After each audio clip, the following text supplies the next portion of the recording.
brothers, are you ready to deliver another super dope show that's gonna be fire for tonight's audience? Without question. Okay, then I want to greet every one of you. Hello Kenny, my Dallas Cowboy friend, are you ready to bring your A game tonight? Always, team, good to see you, baby. How about you Arden, Mr. Peace and Love, are you ready to spit some game tonight? Peace and love every day, every way, baby. And Aquavian, will you be on your best behavior tonight? I can't promise it, but I'm gonna try. Lenny, I already know you are good, so let's get this show started. No doubt, no doubt, no doubt. All right, y'all, welcome to the Intermittent Fasting Show, the Night Brothers Show, the Night Brothers segments with the brothers. How y'all brothers feeling tonight? My brothers. Old hands, brother. Hey, that's how you do it, baby. That's how you do it. We good to go. Have a great show for y'all, man. It's gonna be outstanding. We got a superstar for y'all. Yeah. Y'all make sure y'all welcome the guests while I keep the controls moving.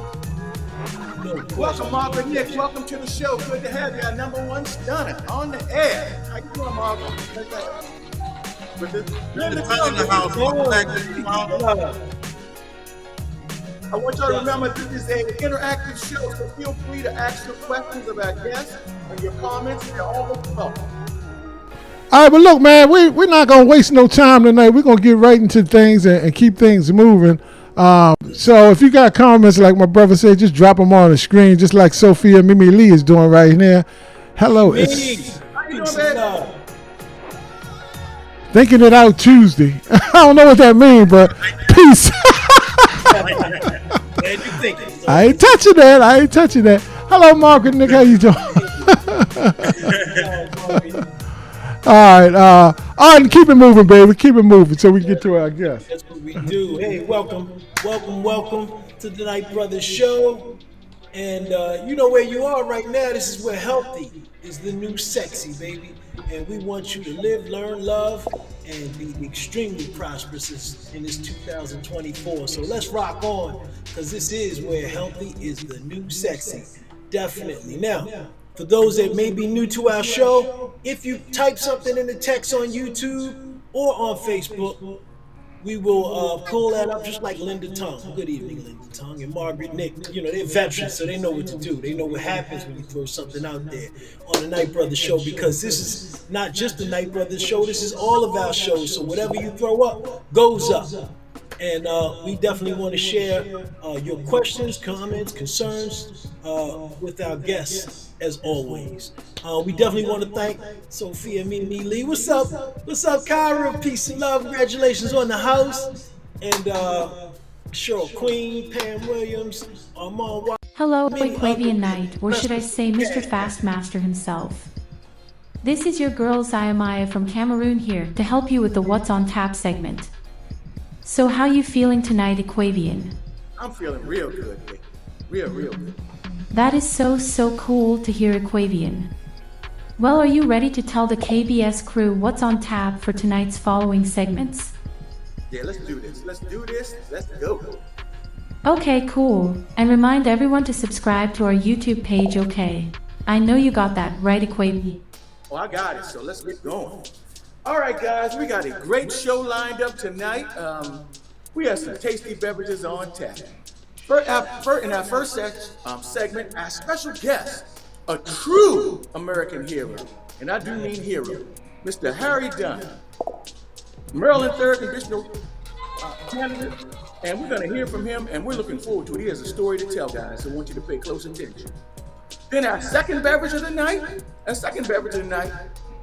the MLK Parade. The Night Brothers Show will be the official Masters of Ceremonies for Annapolis MLK Day Parade. So we're looking forward to that. And finally, if we can get to it, we're going to give you, for our third drink, our cruise updates. So maybe we'll get to that, maybe we won't.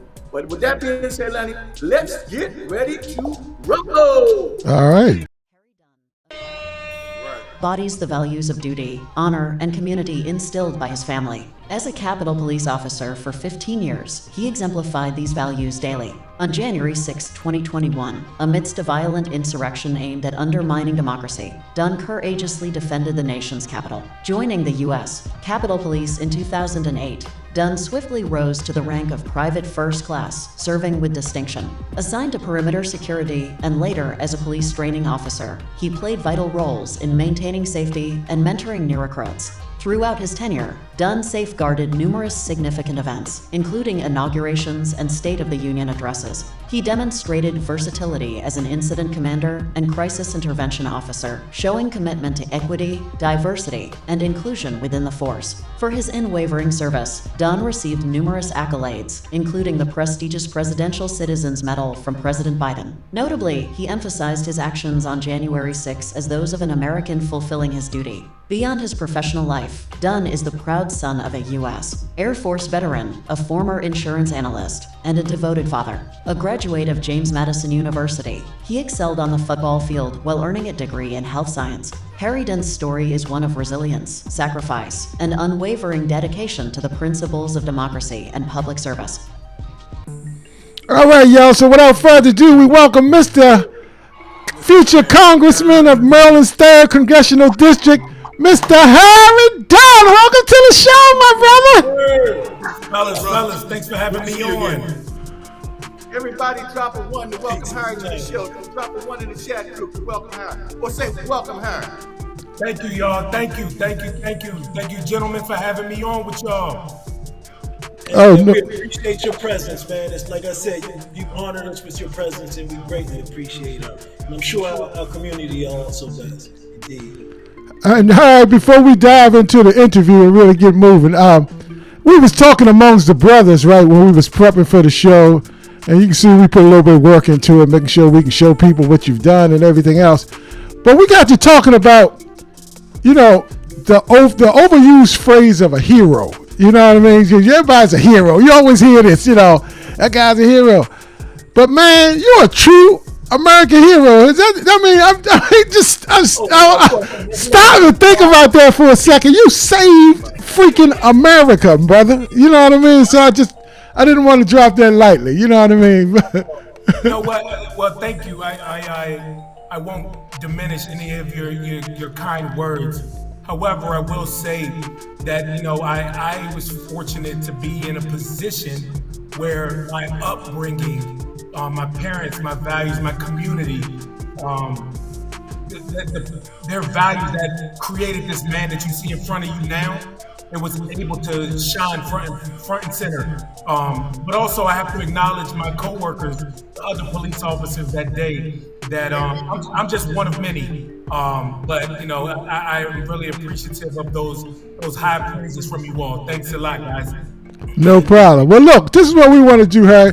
Most people know you, but there's more to your life than January 6th. And you know, I spoke to you, you know, at the few of the many awards down in Annapolis and learned a few things. But I want the audience to learn more. So what we're gonna do is we're gonna show this quick clip, and then on the other side of that, we're really gonna dive into a full-fledged interview. Is that all right, everybody? That sounds good to me.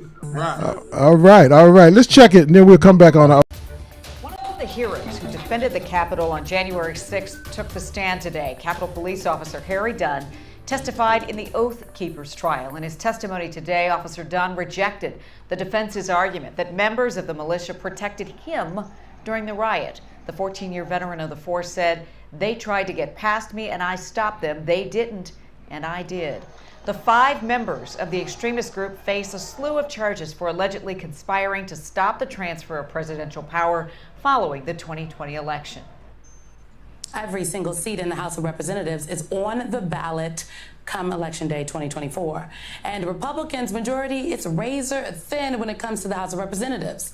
Now one of the brave men who risked his own life to protect the Capitol on January 6th is looking to go from law enforcement to lawmaker. Former Capitol Police Officer Harry Dunn announced that he's running for Congress in Maryland, and the seat being vacated by retiring Representative John Sarbanes. Dunn, who testified before the January 6th committee in 2022, announced his candidacy on Friday, just one day before the 3rd anniversary of the day that changed his life. He wrote, quote, On January 6th, I defended our democracy from insurrectionists as a Capitol Police officer. After, President Biden honored me with the Presidential Citizens Medal. Today, I'm running for Congress to stop Trump's MAGA extremists and ensure it never happens again.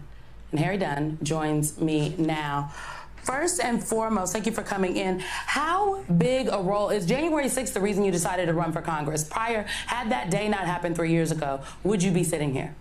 Maybe not this time and place. I've always wanted to dedicate my life to public service, and I wanted, my plan to serve a full career at the Capitol Police, retire, and then maybe consider that. January 6th did happen, though, and I feel like we're at a moment right now where we can't stand around and wait. I can't wait until I got the opportunity to retire, because I do believe, and I've said it before, I think we're one election cycle away from the extinction of our democracy as we know it. The race that you are jumping into, there's a lot of aspiring members of Congress. Why you over everyone else in this primary? Great question, right? I'm not a career politician. I am a career public servant. What I do believe is right now we're in a moment in this experiment that we're embarking upon in American democracy, where I refer to it as a moment.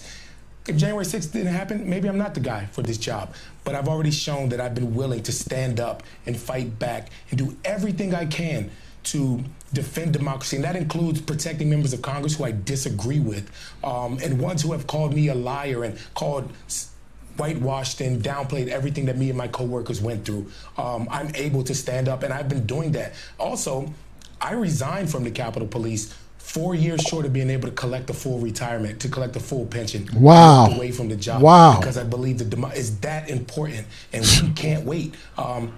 With all due respect to the other candidates, a lot of them, if and when they lose this primary, they go right back to their jobs in Annapolis. So I understand it's a crowded field, and I respect all of them. But this moment right now, I do believe that I'm the right person for the job. Wow. On this day, my role was as a Capitol Police officer.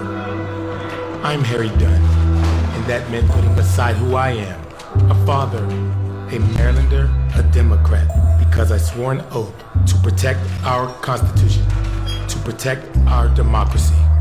It's what allowed me to protect some members of Congress who I knew were bigots, who helped fan the flames that started all of this. I put country above self. What's most important to you? Now, what would you do to protect it? I'm Harry Dunn, and after defending the Capitol from Trump's insurrectionists, I used my voice to fight back. To the rioters, the insurrectionists, and the terrorists of that day, you all tried to disrupt democracy that day. You all failed. They will keep trying, but they will keep failing. I approve this message because Maryland's future is what's most important to me, and I'll do anything to protect it. All right. Mr. Dunn, baby, Mr. Dunn. The real Dunn doctor. Yes.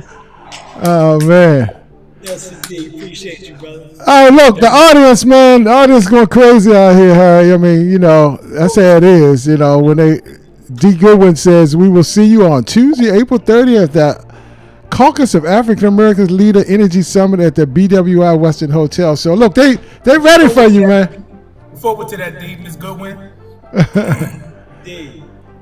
All right, so we want to dive into our question segment with you, and I'm going to start off with Brother Arden up top. Arden, go ahead, jump it off. Harry, definitely tell us about your childhood years growing up in Surrattsville, Maryland. Gotcha, yeah. So I went to Surrattsville High School, which is in Clinton, Maryland, in Prince George's County. And I'm a lifelong Maryland resident. I grew up, I was born and raised in Prince George's County in Clinton. Strong supporter of, community, public schools, believing in strong communities. And that's what I was fortunate enough to be saturated with in my growing up. Like the strong neighborhoods, the you better not cuss around one of your neighbors, or your parents or something like that. I was very lucky, and my family. I have 4 sisters. My father, like I said, was retired Air Force veteran from Andrews Air Force. He retired at Andrews Air Force Base. And, you know, I grew up playing sports. I played club basketball. I didn't start playing football until my sophomore year of high school. Really? And, yeah, man, I tell you, it was so funny. I was a hooper. Oh, really? You like basketball? Okay. I was a hooper, man, and I just knew that I was going to the league to play basketball. But when I realized that I'm 6'7", right? Yeah. I realized that 6'7", you playing on the perimeter in the NBA. I was like, well, yeah, this is I can't shoot. I ain't got no jumper. So I ain't growing no more. So let's go ahead and look at football, man. Awesome. Well, Harry, that kind of rolls right into my question there. You know, after matriculating from Cerrito High School, you did something that was really incredible. And I think a lot of people may not know this about you, but you changed from basketball to football. And in doing so, you went to JMU, James Madison University, and you were part of a national championship football team. And you played offensive tackle, is that correct? Offensive tackle, man. Let me tell you something. They, I love being an offensive lineman, man. It was and also just not to get all deep and philosophical on you, but I think being an offensive lineman kind of resonates with who I am as a person, man. You know, Okay. Lineman, we are the part of the greater good, being bigger, being part of something bigger than yourself, right? You know, everybody knows the running back, everybody knows the quarterback, right? Offensive lineman. You know what I mean? But everybody knows you only as good as your offensive line, no matter who the quarterback is. What? Preach, brother. Man, it's all about those offensive linemen, and that's about doing the ugly work that a lot of times you won't get recognition for. But you know deep inside, without you, ain't nothing getting done. And I feel like that kind of translates to who I am now as a person, man. It probably helped you on the six. Did you have any pro aspirations post college? Did you have any pro aspirations at all? Yeah, absolutely, man. I mean, if you playing sports, if you playing college ball and you ain't trying to go pro, then you something wrong. I don't want you on my team. I mean, I had organized invite workouts for about 15 different NFL teams. Oh wow, really? Okay. But I ended up signing to play in the Canadian Football League, the CFL. Okay. I played in Montreal, and injuries and mixed with politics kind of ended that career. And you know, but I had an opportunity to say, hey, I'm a former Canadian Football League player, so Yes. Awesome. All right. Awesome. Harry, first of all, it's good seeing you again. We met a few months ago down in Maryland. You are a true American hero. Your actions help save democracy as we know it in America. Your book, Standing My Ground, on the New York Times bestseller list. Please give us a little bit of insight about it. Yes. man, my God, man, what a humbling experience and what an amazing accomplishment. I'm humbled, man, because I tell you one thing. You don't become a best-selling author without the support of people. And those people made that happen. And I'm just humbled by them thinking I'm worthy, that they wanted to hear my story. There are hundreds of books released daily. Right. And they decided to listen to mine. Just meant the world to me. But also talking about that book is so funny. In the images that y'all are showing, that with the gold cover, that cover is not the current cover. Well, the one on the right now is with me sitting down. That's the current cover. But that book, that picture right there, I had to change it. And I'll tell you, I got in trouble from my job, like almost suspended for the cover of that book because I'm in my uniform right there. And and that's also one of the things I talk about with good trouble, man, because I got in trouble a lot for speaking out and pushing back. I violated a lot of policies, not because I'm some hothead, because I think it's important, no matter what, without any constraints, for people to know what really happened that day. And Amen. yeah, so it's funny that you got that cover up there, because that symbolizes a lot to me. It talks about a lot what I went through even to get to this point. But just writing the book, though, they want to erase history, you know? So that's one way of making sure that there's a record of it, you know? So that's it's even more part of my civic duty, you know? Amen. That is awesome. Putting that word out. We have to tell it. Well, we want to segue over to that story and ask you a few questions about that. You know, most people know the story from the perspective of the media, but very few know the story from your perspective as far as somebody that was, you know, in the midst of hell, damn near a war type situation on our own soil. So the brothers want to start off with Q. Go ahead, Q. Hey, Harry, how you doing? First of all, Harry, you know, you became a Capitol officer in 2008. And then we fast forward to January 6th, 2021. I wanted to know what it was like that day. I mean, was there apprehension in the air? Were you guys hearing rumors of, I know there were rumors floating around before the day even took place. What was the mood among the fellow officers at the beginning of this shift? Just go into the details with that for me, if you would.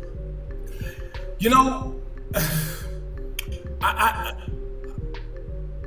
think as a Capitol Police officer, I think it's safe to say that I oversaw over 1,000 protests at the Capitol in my career. Over 1,000, probably more. But it's 100,000, at least 1,000. And although majority of them may have been peaceful, even when we arrested people, I mean, hell, we the Capitol Police arrested Congressman John Lewis. You know, like, cause he right. Disobedience. That was what he wanted. That was it's civil disobedience. So yeah, we saw rumors and stuff. Oh, we're storming the Capitol, and maybe me just believing in this country enough to think that nobody would desecrate this institution Wow. the way that they would. I'm like, nobody's storming the Capitol. I mean, I was at the Capitol at the second Million Man March, the March for Our Lives, inaugurations. Like, there were countless demonstrations where there were a million people and, 1,000 officers. So we just trusted, or I did, the faith or the belief that nobody would storm the Capitol. Like, that's un-American, right? Like.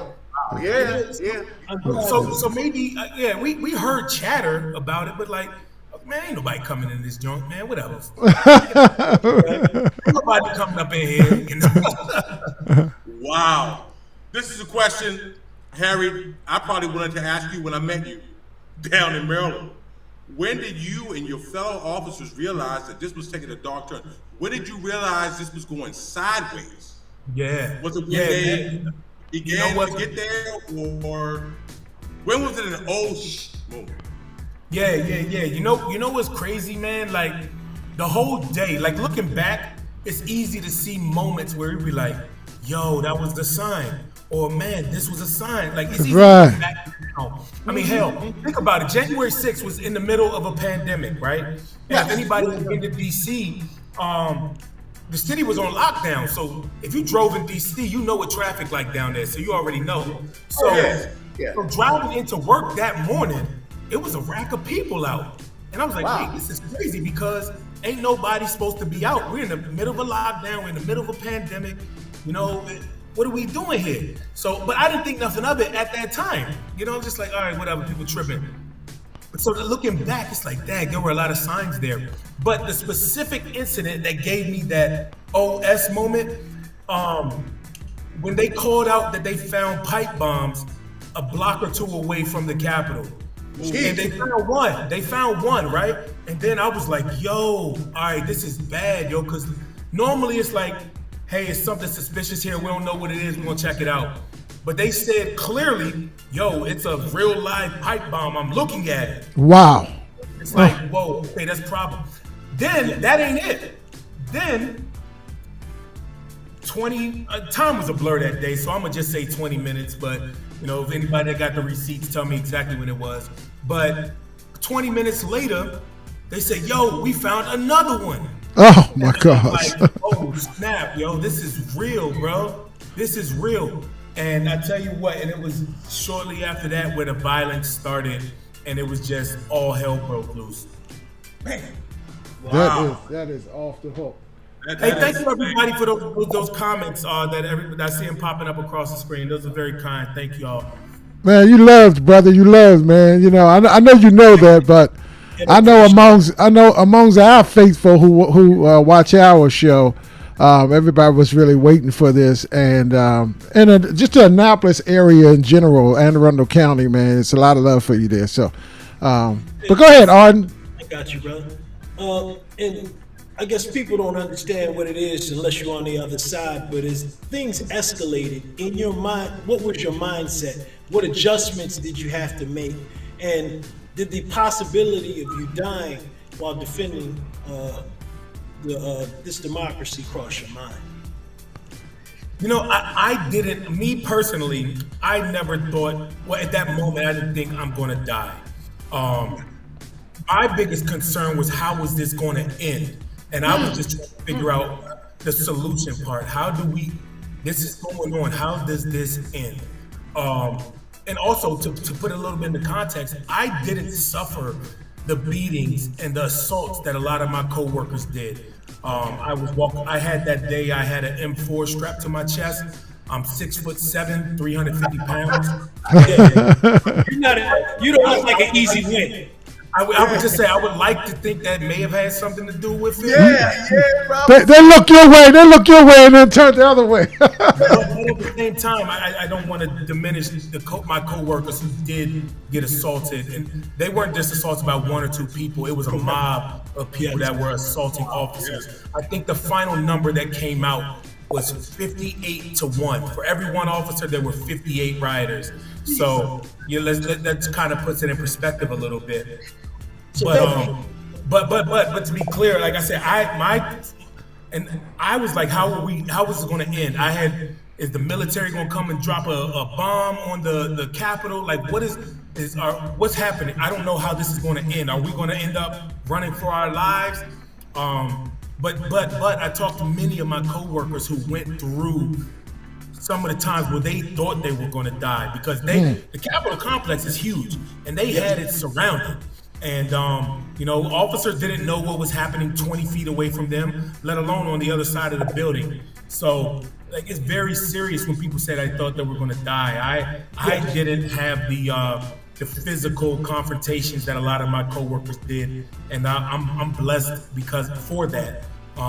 But I don't downplay at all any officer who said they thought that they were going to die.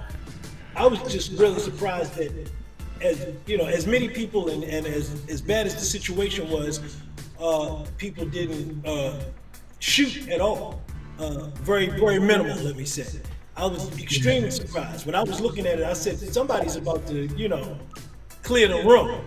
That didn't happen. I really was. But you also got to think about that real quick, though. Like, they were armed too, man. Yeah, and I think that speaks to the caliber of the men and women that were working at the Capitol that day. Yes, indeed. I mean, how many times do we in this nation talk about officers need to stop pulling their guns all the time, right? So we got to think. So when the fact that they actually did, and also not because of that, not because we wouldn't have been justified using deadly force in certain situations, but also the fact, like I said, if you're outnumbered 58-1 and you pull your pistol out, right, and you're surrounded by 58 people, which one you shoot first? And then what's going to stop them from grabbing? As soon as you pull it out, they grabbing it.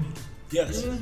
So I mean, like, I think it was a smart decision too, more so than just a legally justified situation, because like you said, the individual who did use deadly force that day, he was cleared of any wrongdoing. So like I said, it would have been justified, but also officers made the conscious decision to not pull their weapon, and everybody's reasoning may be different. So right, definitely. Wow. Q. Yeah, Len, you had a question for her? No, I was just wondering how it affected you and the mentality of other officers, their physical health, their well-being, because some of the officers actually lost their lives. and that was the one day, but it was days and months afterwards. Did it have any effect on you, or and then some of your comrades, your colleagues?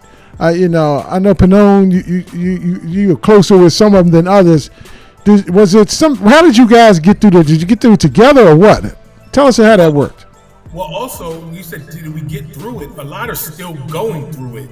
A lot of folks, especially men, type A personalities, black people, we see it as it's a weakness when you show some type of emotion or vulnerability or sadness or something like that. So like that stigma. Now I'm against that stigma, but let's not pretend that it's not out there.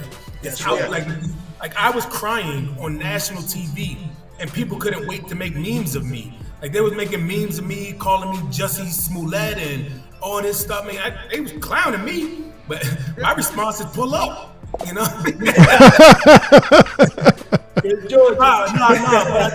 but it's very important though to continue to speak about, like, vulnerability takes courage, man. Yes. And I implore anybody, not even just police officers, but just men in general. I'm talking specifically to the men. This applies to everybody, but ladies, sit back. I'm talking to the men right now. It's very important. I'm imploring all men.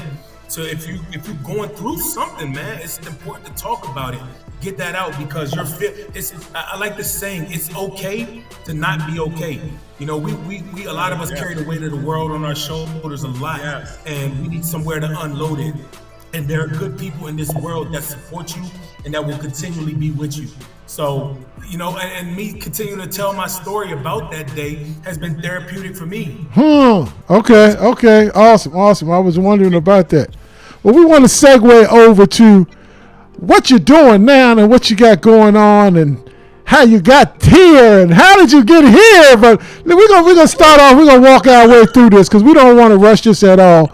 Because what you did on J6 was important, but I think what you got planned for the future, man, could be just overwhelmingly more important to help many lives and help this country in ways that you probably never even thought you was going. How did I get here? Anyway, let me shut up. Arden, why don't you start it off, brother?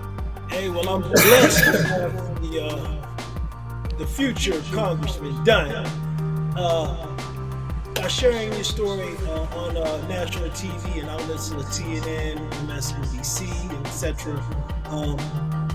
Did this help you get to back to a sense of normalcy? And it appears that this initiated you moving forward to what you're doing right now. Did that kind of lead right into it? Like I see you got CNN and MSNBC on there. Hell, I would have talked to Fox News if they would have let me, but they ain't want to. Man, bro, I reached out to them. I would have talked to anybody that wanted to talk to it because I'm standing in my truth, and I own Love that. Love that. They don't like that. You know what I mean? So it's important. It's very important to meet any and everybody where they're at. So I was going to go into the lion's den, so to speak, to share my truth because it's important. Now, to be candid about the whole January 6th thing in Congress, I tell you what, if January 6th didn't happen, I'm not running. You and I probably have never met, and we're not having this conversation right now. But the reality of the situation is January 6th did happen. No doubt. And it's at our front door right now, and it's nothing stopping it from happening again. So I'm a solutions-oriented type of person, and I don't like to just talk around and just say, hey, yo, this is messed up, or this is messed up, and this is messed up. Okay, bet. What we doing about it? Like, when I was in a relationship, or you arguing with your significant other. Hey, yo, this really bothers me, and with the way you do that, but okay, bet. How we fix it? That's right. Right. That's the end of it. That's the end of it. Like, it's no going back and forth. Like, all right, this is how you feel. Okay, how we fix it? And I think running for Congress, when Mr. John Sarbanes announced that he wasn't running for office anymore, I think that created a real life opportunity for change to do something. And here we are. I'm meeting this moment. Amen. Amen, bro. Appreciate that. Well, listen, Harry, as we continue down the road, I have a question for you too. It concerns, as Lenny put up on the screen, I want our audience to see it as well. It concerns about how you and the other fellow officers were received. Now, even though you are protecting those same very people, Yes. how does it feel to have those same people disparage your name, call you a liar? Even those, when you were going through that, they were calling you all kinds, they're calling you racial things thrown at you. How did that feel to you, man? And you moved to public office. You know what I say, man? Like, I had a lot to learn and how to process this, right? And, you know, it's easy to get angry and mad and everything like that. But what I tell people is consider the source, man. These people miserable, bro. Like, I'll go and I've been on the record. I've been under oath a bunch, and y'all just on Fox. The Fox News talking trash. Like, all right, let's go to the courtroom. If you got something to say, we can both get under oath, and then we both see what time it is. You know, so consider the source. Consider the source of people, man, and you meet the people. I always say, like, you can't convince everybody, right? So what you do, focus on the people that you can meet. That, like, if you ram your head against a brick wall and you hope the brick wall to move, then you stupid. The wall's not moving, right? Right. But I'm looking over here, I'm like, oh, that's sheetrock. Maybe I can ram through that. You know what I mean? Let me try the sheetrock and not the brick. So there are gonna be challenges, but you have to meet people, man, and realize some people are too far gone. I'm not gonna stop spreading my message, but you don't deserve my presence, man. So I'm gonna talk to people that want to learn, that actually get it, that actually believe in democracy, that just want answers. Yeah. No doubt. Kenny, what you got? No doubt. Harry, I have a question, but I'm gonna break it to you in 3 parts. The first thing I want to know is your stand on reproductive rights. Man, I tell you what, I have a 12-year-old daughter, bro, and I have 4 sisters. And to think that my baby girl has less rights than my sisters did, you know, than their aunts. Less rights. As we're supposed to be moving forward as a country, we're moving backwards. It's insane to me, man. It's insane. And I'll tell you what, man, my stance, I'm not a woman. And I have no right legislating women's reproductive rights, as no man or politician should. I am for, you know, women's right to choose and women's right to have access to health care, period. No exceptions, the decision lies between her and her doctor, period. Like, it's no other discussion to be had. Like, it's no other discussion. It's no, well, what about nothing? A woman's choice lies between a woman and her doctor, and that's it. I think that's an awesome comment, brother. You know, and I know many appreciate that. Go ahead, Kenny. The second part of my question, first of all, I want to say what you did, what you defended, is not black, it's not white, it's not Latino. You defended democracy as we know it. And I want to know, what is your stand on democracy as you move forward into your political career? Man, let me tell you something. One of the most profound moments I had as a Capitol Police officer, especially about January 6th, man. You know who built the Capitol? Even the State House, and slaves, right? Yeah, our ancestors built that building with no say. They didn't have a choice. They were told what to do, and they built it against their will. And then fast forward a couple hundred years, their ancestors, their wildest dream, have the honor to protect the work that they did, man. Love that, brother. Love that analogy. Man, you're talking about a full circle moment, bro. My God, like it's surreal. And also that's one. And the other thing is, people talk about, you know, being able to protect members of Congress who may have incited that or sided with or sympathized with them. How do you do it, right? Because it's not about them. Right. It's about the institution. That seat that they occupy existed hundreds of years before they were born. And if we do our job and protect this democracy, it will continue to exist hundreds of years after they are no longer on this earth. So this institution is what matters. These institutions have protected them. And that's why it's important to me, because it's worth fighting for, man. Yeah. Powerful, brother. Powerful. Amen, brother. And that leads me to the third part and the final question. I work in retail, okay?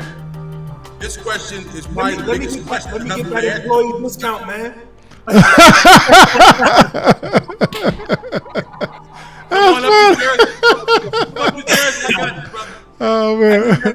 That friends and family discount, man. They say, it's yours. I got you, brother. You come to Jersey, I got you. But Yes, check sir. it out. This question is probably the most important to a lot of our viewers and the millions of people across the nation that you're going to encounter. The current state of the economy in the United States today. What are your views? Any proposed changes? What can we do? Yeah, it's no question that people's pocketbooks are hurting. People's wallets are hurting. The facts are inflation is going down. It is. But people don't acknowledge that, man. You can say whatever you want, man. Bread still costs blah, blah, blah. Or gas still costs. So people aren't feeling it, even though the statistics say that it is going down. Why is that? Because these large corporations are making record profits still. Oh, good. Yes. The backs of Amen. American people. They're making these record profits on the backs of American people. So it's easy to say, oh, blame the president, blame the White House, they not doing nothing. No, they actually are. These corporations don't have to play by the same rules that all Yes. of us. Yes. I mean, when you have Amazon and Apple and all these corporations paying little to zero federal taxes, right? My goodness gracious. And a third of our checks are going to that. We're paying. So then what? What do? We need to hold these corporations accountable. And that's one of the things that I'll do. And I'll talk. I just got the endorsement of Citizens United. And that the goal of that is to keep this corporate money and dark money out of politics and influencing elections. I've raised a lot of money across the country, and every single dollar has been from an average American citizen. It has been from an everyday grassroots campaign. And that's what I refused. I made a pledge to refuse to accept any corporate money, not a dime. Because what do I look like taking a handout from this corporation and then turn around and say, oh yeah, by the way, we're gonna hold you accountable. Nah, man, keep your money. I can't be bought. Oh, love it, love it. You're absolutely right. Because something comes with that money. Expectations. Absolutely, absolutely. Even unspoken, and even the perception of it, like, yeah, I'm gonna hold them accountable, bro. You just took $20,000 from Amazon. What you mean you gonna hold them accountable? Come on, man. Well, trust me. Come on, man. That's powerful. That's powerful. Somebody, Kyron Snowden said, "Preach, Harry, preach, Harry." They gonna have you in the pulpit too, man. You keep it up. Look, I did want to say, we're going to move on to our lightning round. This is our fun segment. This is our last segment with you. But I did want to say that, man, I was impressed, doing some research and putting together the show of the outstanding endorsements that you're getting, man, from, a lot of present-day House of Representatives that really acknowledge, who you are, what you stand for. And I know it stemmed them from what you did protecting them. But I know getting into the issues, can you speak really fast to, some of the endorsements that some of the folks want to know, how do you stand on some issues? Because you may be rubbing shoulders with them. Well, you will be rubbing shoulders with them in the Congress in a different capacity. Can you speak to that real fast? Yeah. I've been at the Capitol for 15 plus years, and I've seen a lot of congressmen and women come and go. My career lasted a lot longer than some of theirs. But I tell you what, I've had the fortune and the benefit of becoming friends with a lot of experienced lawmakers who I trust, who I look up to, and that will help guide me. Because I'm not a career politician. I'm a career public servant. I know how to serve people. But when it comes to legislating, I'm going to look for guidance with the specifics and stuff like that. My agenda in Congress, though, is my only job. I'm sure there's more than one. But my main job in Congress is to be a voice for the people of the community. Love it. It's not my agenda. It's my job is to do what the community needs, is to be a voice for you all. So that's my agenda in Congress. Now, I'm a Democrat, and I support democratic values and principles. Democrats seek out to help people out, and not just look out for themselves like a lot of Republicans do. It's all about them, but Democrats like to help other people. And I think that's I can get behind that. And then once I'm unable to do that and to serve the people, I'm out. And there's no shame in that. Like, you do what you do for the moment. And then, but to speak to the endorsements that I have, those are people that I look up to. You know, Eric Swalwell, Benny Thompson, Jasmine Crockett, Adam Schiff. Those are people that have been very effective. Jamie Ruskin. Yep. I don't have Jamie Raskin's endorsement, but I consider him a friend. Okay. That I can go to and talk to and just get guidance from him. He's a fantastic legislator, man. And I would be great. Hell, even Mr. Sarbanes, man. He's just a great. He's done a great job for this community, for this congressional district. And I'm a vessel. I'm a vessel, man. I just want to learn. Well, I do want folks to know that. It's a heavy field that Harry is running against, folks. It was about 22 some odd names. Now I think some of them may have dropped out of recent, but he's up against some tough candidates, some tough politicians that are seasoned. But I'm glad to report, from what I'm discerning, that you're one of the leaders in the polls, man. So congratulations. That's why we wanted to make this last push toward May 14th. Which is election day here in the state, that we really want people to get out there. You can go to his website. Harry, won't you give folks that? And then we're going to have some fun with the last question so folks can know where to go to. Sure. Well, thank you again for that. And yeah, some of the polling does suggest that, but the polling had Donald Trump losing the election too. So let's not depend on that. Let's get out there and let's continue to vote. Mail-in ballots started to go out last week. So if you're able to vote by mail, just knock it out, get it out the way, drop it in a ballot box, and vote early too. We don't need any hiccups. We need to get people out there voting. So many of our ancestors died for the right, for us to have the right to be able to do that, something that a lot of us take for granted, and we can't continue to do that anymore.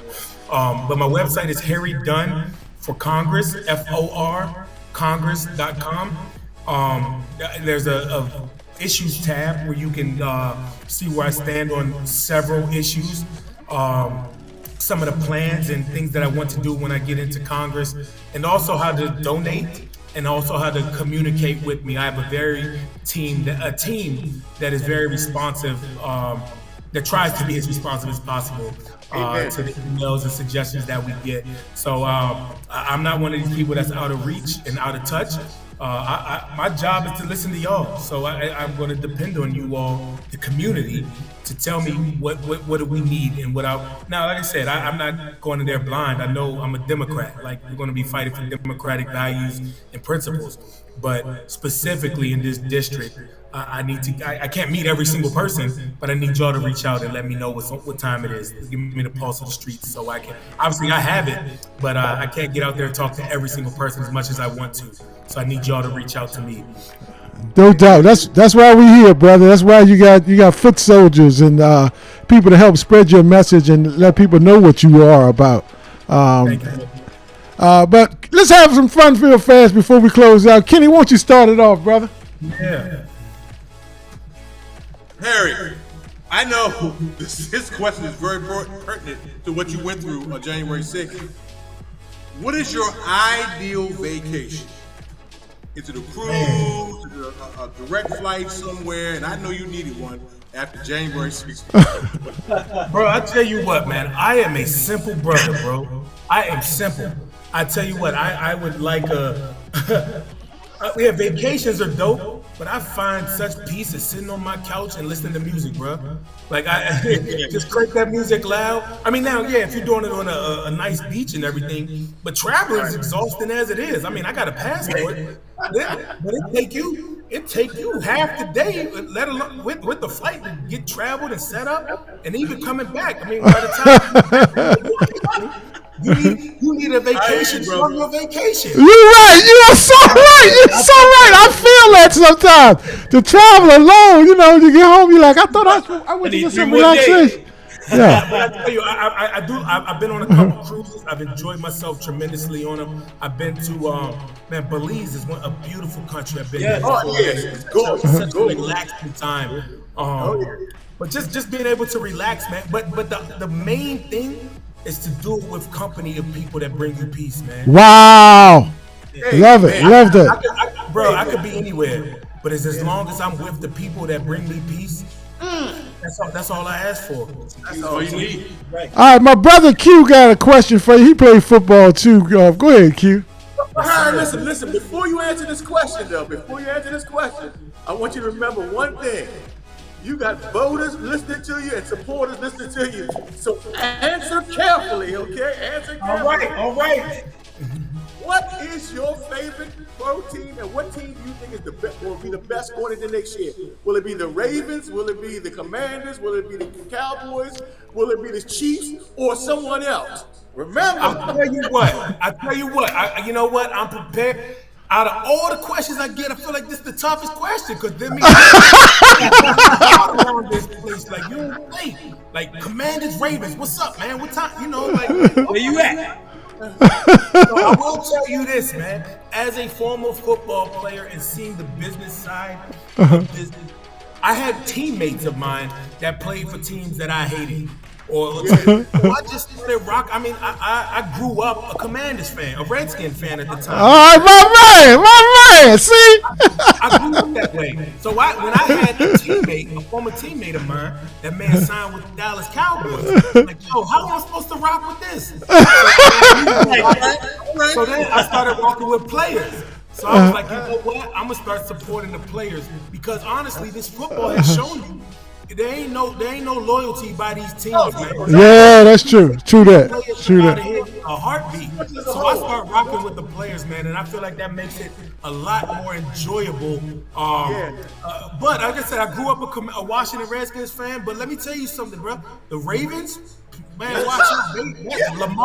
Lamar is a dude, bro. Yes, indeed. I ain't got nothing bad to say about him at all. Like their fans is hungry. Like it's a great organization. Yes, they do right, man. But I mean, they're the opposite of what I want the Commanders to be. We're working on it. We're working on that, brother. We're working on it. We got some new leadership. They making moves. Get rid that's of right. We got new leadership that's taking us in the right direction, just like you're gonna do it. Just like you're gonna do in Congress. So we like that. I tell you what.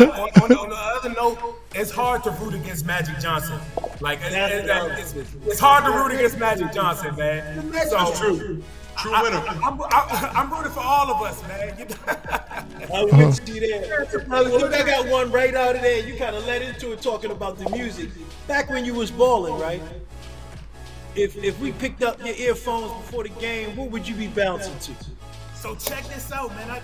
In college, it was fantastic, bro, because I shared the team with a lot of white guys and a lot of black guys. So the brothers, we listening to Pastor Troy, we listen to We Ready, like that's right. But my white co-workers, my white mates, they put us under like Limp Bizkit and bro, I can rock with this. It's all good. It's something that I would have never known. So it was so funny. So like, we be in the weight room, getting it in. and then we had a mixtape, and it would be like one black person pick a song, one white person pick a song.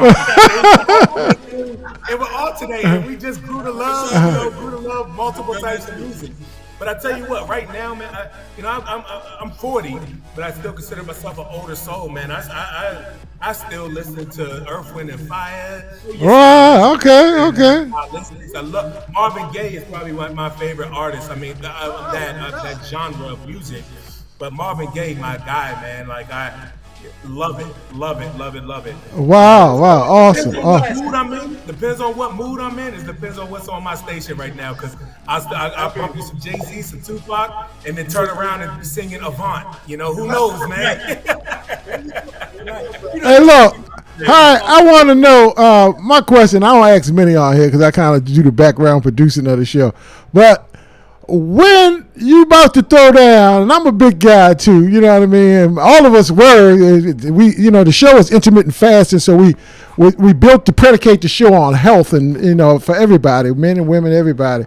But we like to throw down too. So what's some of your favorite dishes and why when when you throwing down? I love wings, yo. I can eat wings day in the week, like for no reason, like just for no reason. I'm talking like we getting breakfast. I'm getting wings on my plate, bro. Like it just is what it is. Wings are my favorite, and of course, to Maryland, it got to be with some Old Bay on it too, big wing fan, big Old Bay fan, but I like good food, man. I'll try a little bit of everything. And it's one of the funniest things is that as I got older, as a kid, I hated Brussels sprouts. But as an adult, I love them Jones. They different. Yeah. They cook them different now. Like when we was younger, they threw some water. Now they got the balsamic drizzle on it. Yeah, exactly. Now we got a little drizzle on it. Yeah. Like they put them in style. They made them come in style. Yeah, man. Yeah. Oh man, awesome. But I'll try a lot of different things. Tacos, pizza. I love seafood, man. So Maryland made that. Right. No doubt. Well, look, man. We just we're gonna close this show out, man. Definitely want to thank you for jumping on. I know we had some other subjects, family, but we wanted to dedicate the lion's share of our time to Harry as a guest because he don't have to do this.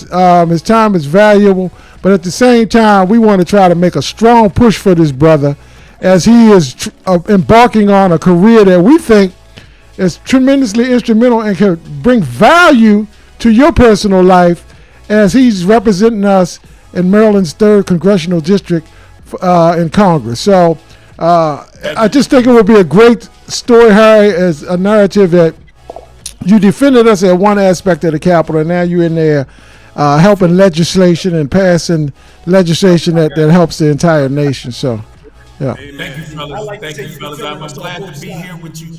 All the listeners, I appreciate y'all. I read in the comments, and I'm appreciative of it, and thank you. I tell you what, I couldn't do this without you all. I was prepared to jump into whatever the hell I'm doing with no backing, just because I believe in standing in my truth. But the fact that it resonates with so many people, it's like, yo, you're not crazy. You're right. So keep it up. And I appreciate it. That's because of you all. So thank you. Absolutely. Brothers, y'all got any last questions? And audience, if you can, while we're wrapping, as we're closing up, can you just drop a one in the chat group, or either say, give your love to thank you to Harry. But go ahead, around the horn real fast, Arden.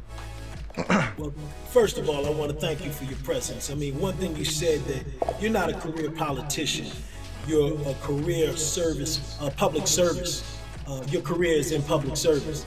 And truly, that's what we need from our politicians, to remember, to be a politician, your career should be public service. And that is humongous. And I want to speak to everybody out there. If you are in Maryland and you can vote for this brother, I would say if you need to talk to him, if you need to check out his website, it is also Harry Dunn, not the number, but FOR, Congress.com. And you know what we always say, you know what the best nation is right now? Tell him, on. Donation. Go to that site, y'all, and drop that. You know what? I thought you was about to say Ravens Nation. No, Hey, I ain't overstepping my grounds, bro. Hey, Oh man. No, but we thanks, y'all. And sometimes, guys, you might not have the money, but if you have the time, go to this site. He needs volunteers. He needs people to man the phone. He needs people to do a lot of things. It takes a lot to become a congressperson.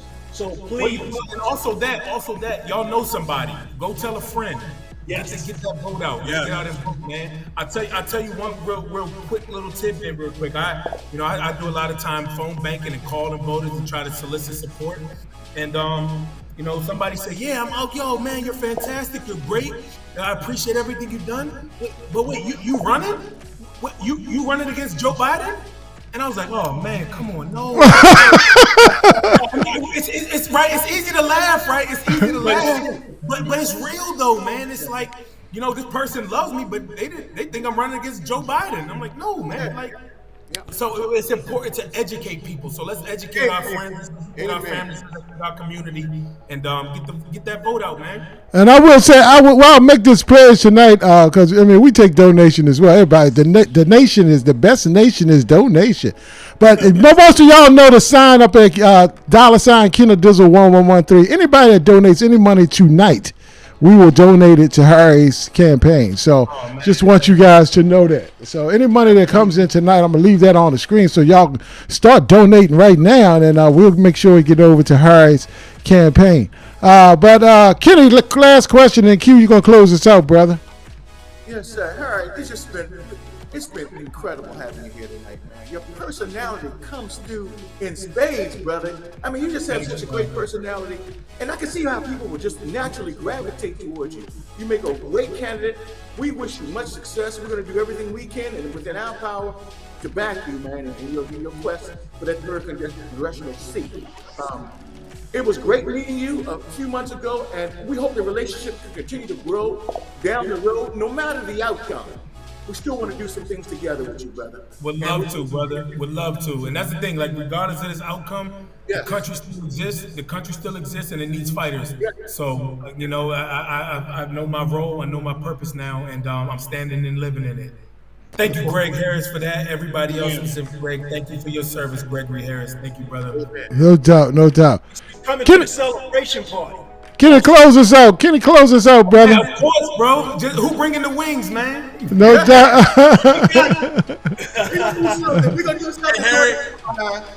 Harry, it was good seeing you again. Congratulations on all your current success. I would congratulate you on your future success as you run for congressman of the Maryland 3rd Congressional District. Thank you for your time, sir.